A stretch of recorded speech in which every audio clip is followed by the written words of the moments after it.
Salut la planète, ici Franck avec vous en cette fin de mars 2024.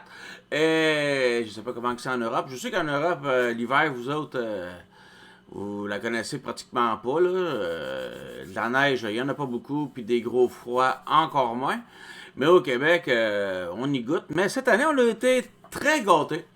Très, très gâtés par la Dame Nature. Hein. D'habitude, les mois de janvier et février sont les 2 mois les plus froids de l'année, où on voit souvent des moins 20 degrés Celsius, des fois moins 30, ça peut aller jusqu'à moins 40. Mais cette année, on a eu des températures très, très douces, très agréables. On a été gâtés, puis là, ben, il fait soleil, il fait beau, les chaleurs reviennent, le printemps s'en vient. Là, si vous voulez bien, on va aller tout de suite dans le vif du sujet, ok? Parce que je vois autour de moi, je veux pas être premièrement, je suis pas raciste, ok? Ça n'a rien de raciste, ce que je vais dire. Parce que j'ai des amis qui sont noirs, j'ai des amis qui sont chinois, j'ai des amis qui sont arabes. Puis je suis pas non plus... Mais bon, alors on va y aller dans le vif du sujet. Parce que il y a certaines choses que je comprends dans l'islam, mais il y a des choses que je ne comprends pas. OK? Puis peut-être vous allez pouvoir m'aider là-dessus. OK. Premièrement, je comprends que certaines femmes qui sont nées dans des familles musulmanes,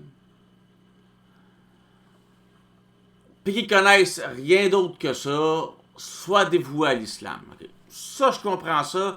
Ça fait depuis leur plus jeune âge qu'ils sont brainwashés, qu'on leur dit qu'ils valent rien, puis que leur job dans la vie, ben, c'est de faire des enfants, puis de fermer le gueule.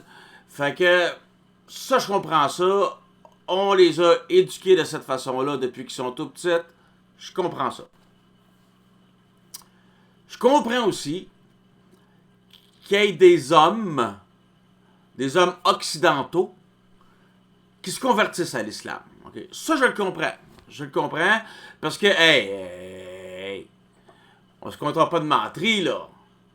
Pour un homme, le paradis d'Allah, ça a l'air de fun en Christ, là. Tu sais, hey, 72 vierges, drette en arrivant, avec qui tu peux faire ce que tu veux. Ils sont là pour te servir, ils sont là à ton service. Tu peux les utiliser comme servantes ou les fourrer tant que tu veux. Ils sont à toi. Ils sont à toi. Tu fais ce que tu veux. 72 vierges. Tac. Drette en arrivant. Cadeau. Et puis, si jamais t'en as marre de tes 72 vierges, parce que je présume qu'après une couple de siècles, ben, tu peux peut-être te donner de seulement 72 filles. Ben, au paradis d'Allah, il y a des houris. Des houris, ben, c'est des belles femmes aux yeux noirs, hyper sexy, qui sont là tout simplement pour le plaisir de l'homme. OK? C'est leur destin de passer l'éternité à quatre pattes, les jambes ouvertes, pour accueillir ceux qui sont en manque. OK? Ils sont là pour ça. Ils sont là pour se faire fourrer. Et puis, en plus, ils redeviennent vierges après chaque relation sexuelle. Ce qui fait que... ça aussi, c'est une affaire, là. C'est une affaire que je comprends pas. C'est quoi cette obsession-là de la virginité, là? OK? Pourquoi? Parce que c'est bien plus le fun de fourrer une femme qui a de l'expérience, Christy. Mais plutôt qu'une vierge qui connaît rien au sexe. T'sais. Mais bon, c'est quoi cette obsession-là de la virginité? Je sais pas. Peut-être vous pouvez m'expliquer en commentaire. Mais bon, OK. Fermeture de la parenthèse. Ah ouais, il y a des houris qui sont là pour le plaisir de tous et chacun. Tous les hommes peuvent les fourrer. Ils sont là pour ça. Puis en plus, cerise sur le sundae, au paradis d'Allah, il y a des rivières de bon vin que tu peux déguster à volonté. Ça aussi, c'est une autre affaire que je comprends pas. Pourquoi Allah interdit l'alcool à ses fidèles alors qu'il y en a plein dans son paradis? OK? Fait que quand t'es un homme, au paradis d'Allah, tu peux passer l'éternité à fourrer les belles femmes pis à te saouler la gueule. C'est intéressant. C'est intéressant pour quelqu'un de crédule, là, qui est moindrement fragile mentalement, là. C'est intéressant, ça. OK? C'est un paradis, là. On s'entend, là. C'est un paradis pour hommes, là. Mais l'affaire, je comprends pas. Puis que je comprendrai jamais, c'est les femmes. Les femmes. Calice! Les femmes occidentales qui se convertissent à l'islam, je comprends pas. Je comprends pas. Pour une seule et simple raison, c'est quoi le destin de la femme au paradis d'Allah? Ça va être quoi ton avantage, toi, femme convertie? Ça va être quoi ta récompense pour avoir été une bonne musulmane au paradis d'Allah? J'ai fait des recherches, j'ai été sur des sites islamiques, j'ai été sur des sites coraniques, j'ai été sur des forums de discussion musulmans et coraniques. J'ai rien trouvé.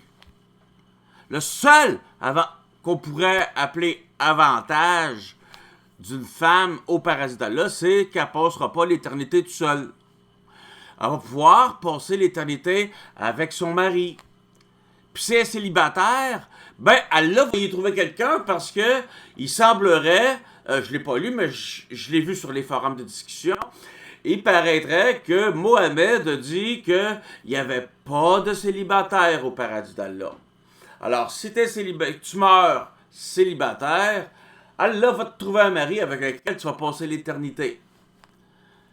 Ce serait le seul avantage que la femme a au paradis d'Allah. Bravo! Bravo, tu passeras pas l'éternité tout seul. Mais ça veut aussi dire que tu vas passer l'éternité à regarder ton mari, l'homme que tu as aimé durant ton expérience terrestre, fourrer plein de filles, fourrer ses 72 vierges, puis mec qui soit étonné de ses 72 vierges, il va se mettre à fourrer les houris, pendant que toi, femme convertie, tu vas être assise, tout seul, sur ton nuage, à le regarder faire. Est-ce que c'est ça, ta vision du paradis, femme convertie? Est-ce que c'est à ça que tu aspires après ta mort? Est-ce que c'est comme ça, femme convertie, que tu veux passer l'éternité? Oui, le paradis d'Allah est un paradis pour les hommes. Mais pour les femmes, moi, je vois plus ça comme un châtiment que comme une récompense. Regarder la personne que tu as aimée toute ta vie, fourrer plein de filles, sauf toi.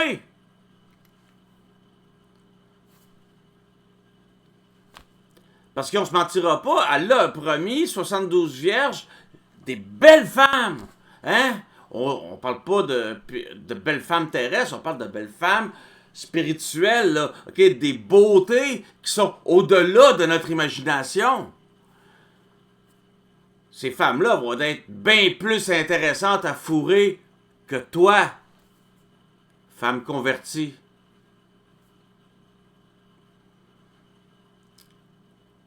Je t'invite, femme convertie, à réfléchir là-dessus. Si tu tiens vraiment à croire en quelque chose, ben moi, j'irais pour le paradis chrétien, là. Tu sais, je vais dire, parce qu'au paradis chrétien, tout le monde est jugé de la même façon, autant les hommes que les femmes. Ils ont tous les mêmes droits. Tu arrives au paradis, tu passes en jugement devant Dieu, tu vas en enfer ou au paradis, c'est tout. C'est la même chose pour les hommes et pour les femmes. T'sais, une fois rendu au paradis, c'est la même chose que les hommes que tu vas avoir. Une fois en enfer, c'est la même chose que les hommes que tu vas avoir. Il y a une égalité, là. OK? Il y a une égalité homme-femme au paradis chrétien. Si tu tiens tellement à avoir une croyance, ben vas-y pour ça. Vas-y pas pour un paradis où tu vas être rien. Où tu vas passer l'éternité à rien faire, à part à regarder ton homme baiser partout. Hein? Dans un bordel à ciel ouvert. C'est ça. Je sais pas quoi te dire d'autre. Femme convertie. Réfléchis. Pense-y. Pose des questions autour de toi. Ne me crois pas sur parole. Crois-moi pas sur parole. Pose des questions. Pose des questions à ton mari. Pose des questions au imam de ta mosquée. Pose des questions aux scientifiques islamiques, les scientifiques musulmans. Pose des questions. Et regarde les réponses qu'ils vont te donner. Si tu obtiens d'autres réponses, avec preuve à l'appui, hein, écrit dans le Coran ou les hadiths, de quoi sera fait ton éternité, femme convertie? Dis-le-moi. Dis-le-moi en commentaire. Avec les références, je veux les références. S'il y a d'autres choses de plus merveilleux qui t'attendent au paradis d'Allah, selon le Coran et les hadiths, ben, dis-le-moi. Dis-le-moi en commentaire, je vais être heureux de l'apprendre. Parce qu'on se mentira pas, Allah a promis des belles femmes à tous les hommes qui vont avoir accès à son paradis. Puis là, on parle pas ici de beauté terrestre, on parle ici de beauté céleste. OK? Des femmes d'une beauté qui est au-delà de l'imagination, là. OK? Tu vas-tu paraître assez terne aux yeux de ton mari quand tu vas arriver là-bas, là? Il sera plus intéressé par toi, là. Il va y avoir des tas de femmes de illimitées à fourrer tant qu'il veut. Il va te laisser de côté, là. Tu ne l'intéresseras plus, mais plus. Pas en tout. Alors, sur ce, ben, je vous souhaite un excellent printemps. Amusez-vous bien, soyez heureux. Et puis, on se retrouve dans les prochaines semaines pour une nouvelle vidéo. Sur ce, rock and roll.